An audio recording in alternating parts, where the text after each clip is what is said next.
이 시간에 우리 하나님의 말씀을 읽겠습니다. 마가복음 13장 20절에서 27절입니다. 신약 성경 78페이지입니다. 마가복음 13장 20절에서 27절입니다.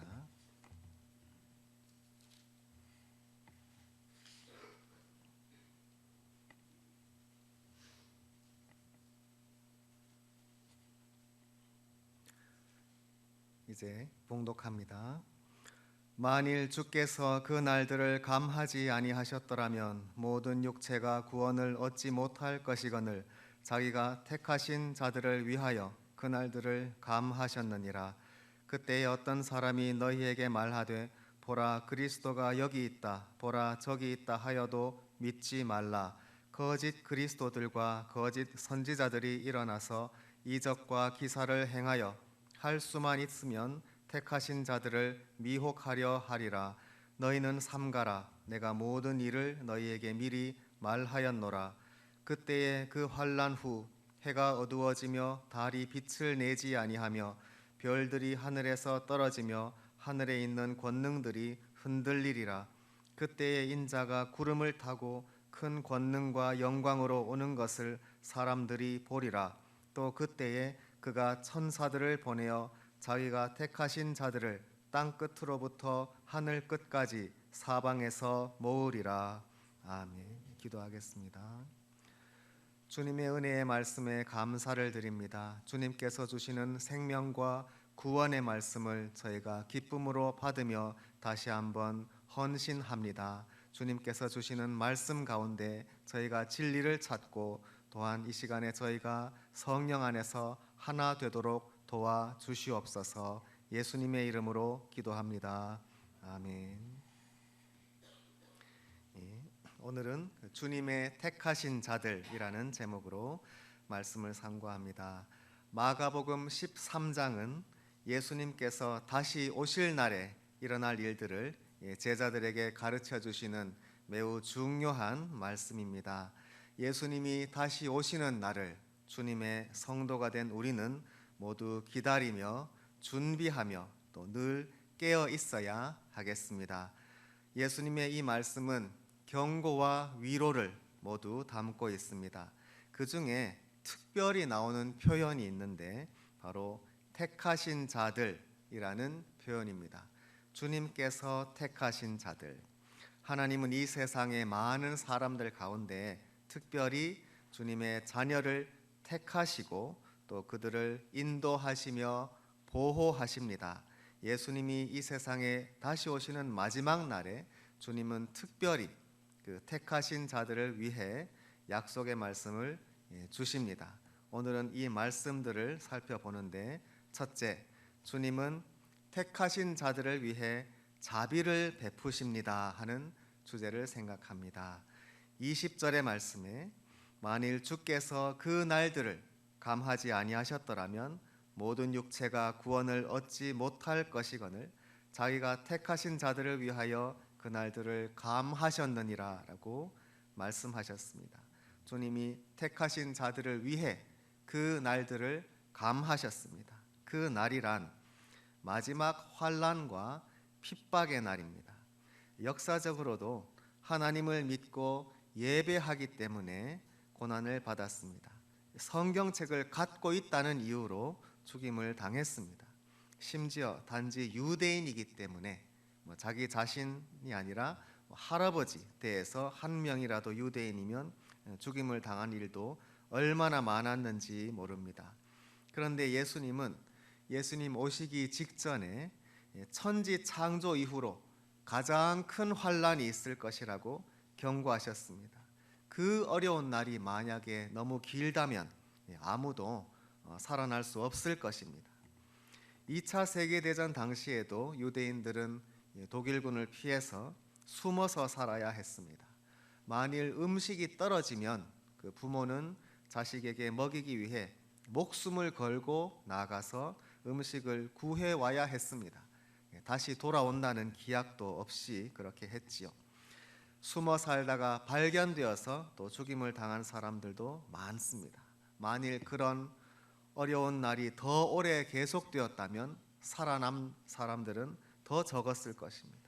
이 마지막 환난 날도 너무 길다면 그것을 살아남을 사람이 없겠지만 주님은 택하신 자들을 위해 그 날들을 감하셨습니다.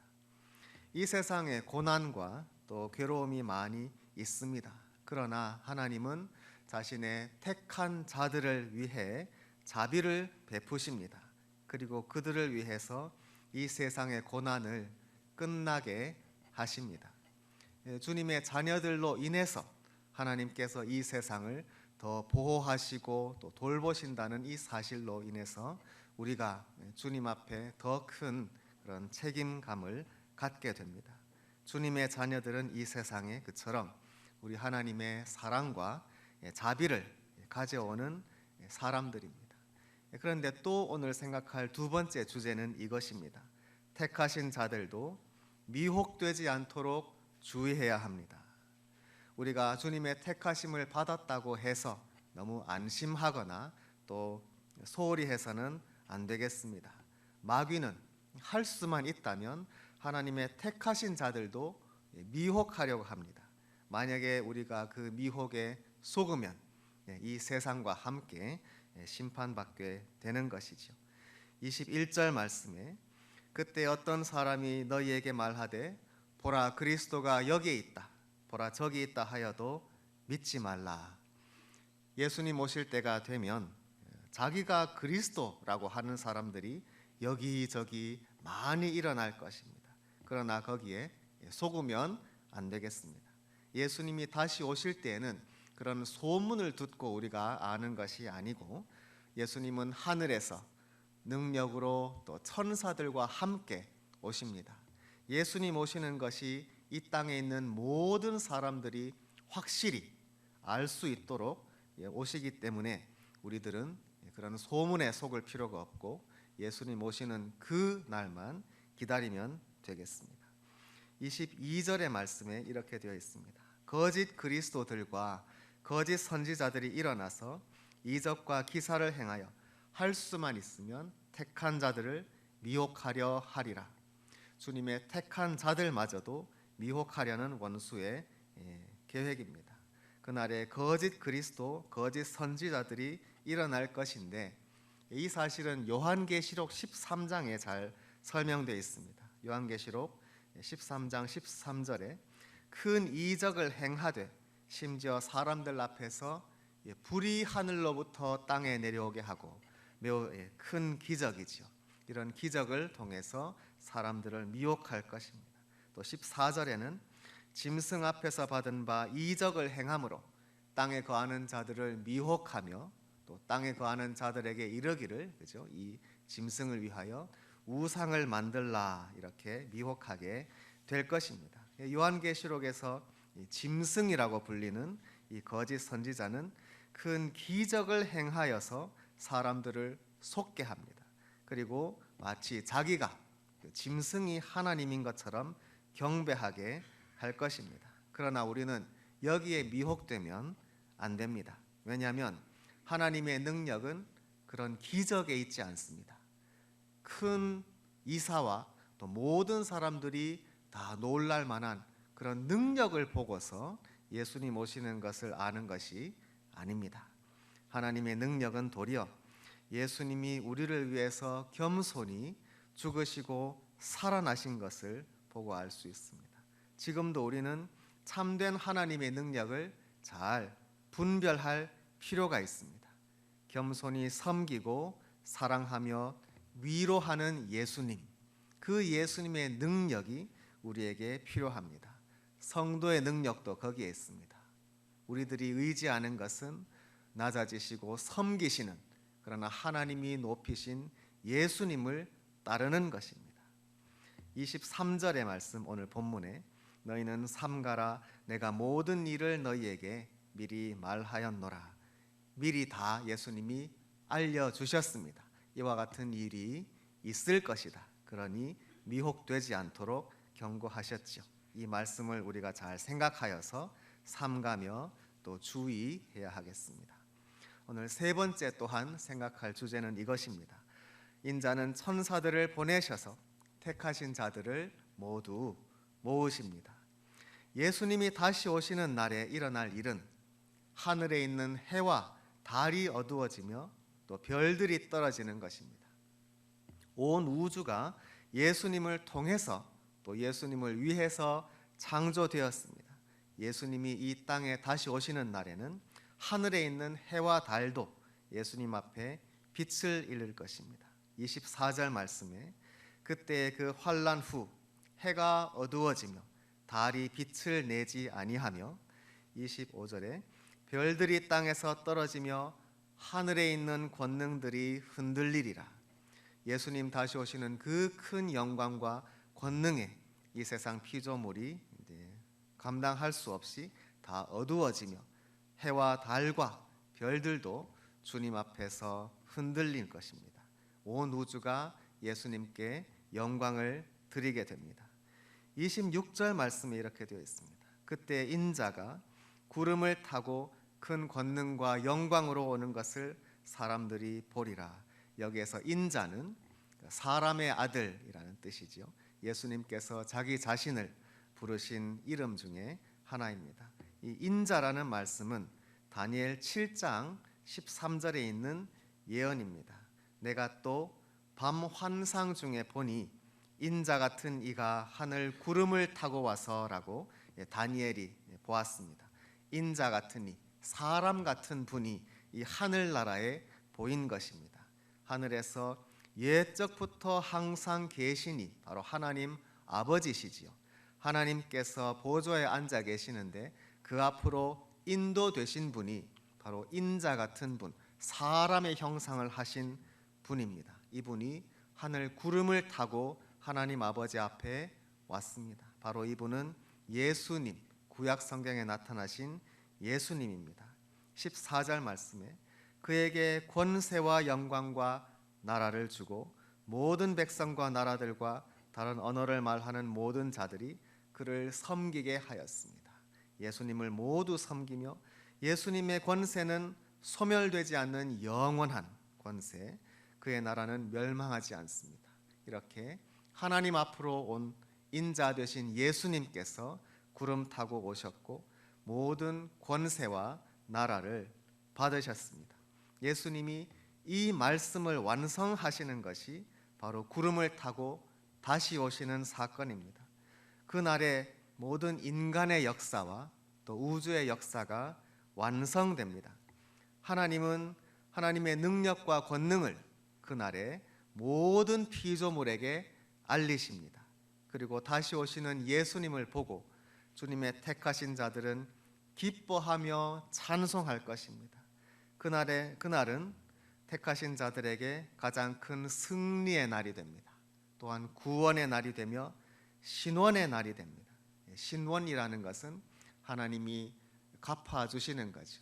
이 세상에서 힘들고 또 슬프고 눈물 흘렸던 것을 주님이 다 갚아주십니다. 또 반면에 이 세상의 죄인들이 불의하게 죄를 짓고 하나님을 멀리하던 그 모든 것도 주님 갚아주시는 그 날이 됩니다. 주님을 믿지 않고 미혹되고 우상에게 절하던 사람들에게는 그날은 예수님이 참된 주님이신 것을 보고 슬퍼하면서 우는 날이 될 것입니다. 그러나 택하신 자들에게 그날은 가장 큰 영광의 날이 됩니다. 27절 말씀입니다. 또 그때에 그가 천사들을 보내어 자기가 택하신 자들을 땅끝으로부터 하늘끝까지 사방에서 모으리라. 예수님은 천사들을 모든 곳에 보내십니다. 그래서 땅끝으로부터 하늘끝까지, 말 그대로 땅에 있는 모든 사람들도 모으시고요, 또 하늘 끝까지라는 것은 아마도 이미 하늘에서 영광 속에 있는 사람들도 모으신다는 뜻이다 하고 생각하면 되겠습니다. 지금 이 땅에 있는 성도들, 또 이미 하늘에서 주님 곁에 있는 모든 성도들 한 사람도 빠짐없이 주님 앞에 모일 것입니다. 주님은 택하신 자들을 한 명도 빠짐없이 모아주십니다.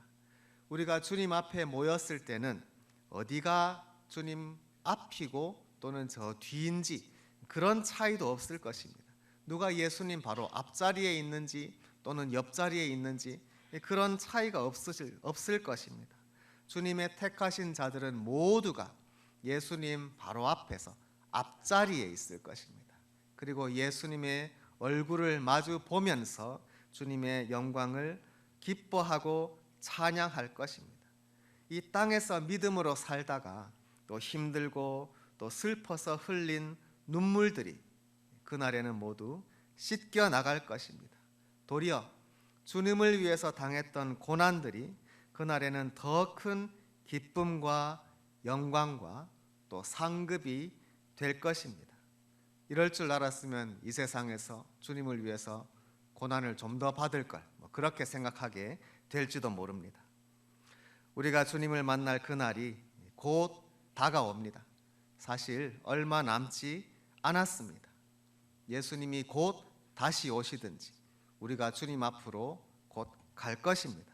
우리 모두 조금만 더 인내하면서 아직 기회가 있을 때 내가 할 수 있는 모든 것을 다해서 또 주님을 섬기기 바랍니다. 또 주님께 헌신하고 또 이웃을 사랑하는 우리 교회가 되기를 우리 주님의 이름으로 축원합니다. 함께 기도하겠습니다.